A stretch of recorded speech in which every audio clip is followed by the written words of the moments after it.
going to have great highs. We're going to have really low lows. You're going to get to indulge in some of the great pleasures and places and things and all this other stuff. But in the end, none of it goes. And it's, not going to matter. We're kind of we're in the meat suit here in this, spinning bulb of mud. Yeah. So how do you keep perspective for all this? I mean, it's one thing, we can have success in business. Nothing wrong with money. Money is just fine. It's just not going to go with us.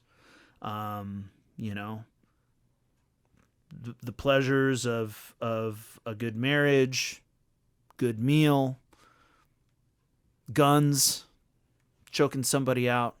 Again, it's not all going to matter at some point. And I don't mean to go dark with that, but I'm just thinking, how do you live with a 30,000-foot view with all of it?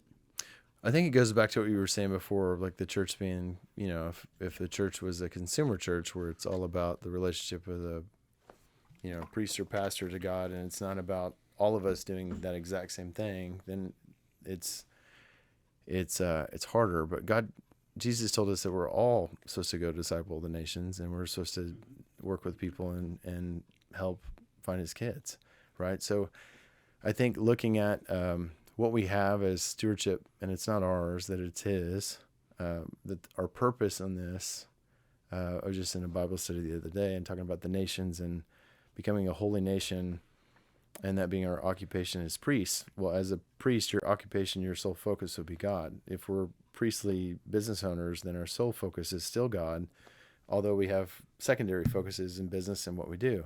But if we use the means and what we do to deal with people, to work with people, to bring resources and put those in places that work with people, then I think we're in an alignment. I think I have a calling in business to do business and to be in relationship with people and to use those means to advance the kingdom.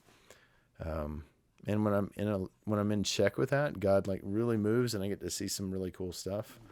And when I'm not, I get to get slapped because it just doesn't work. Sure. So I think just kind of living with an open hand, that these resources are to pass through me to others, and God uses us. And if we're available to be the tool or the means that he puts, to use, then he'll use that.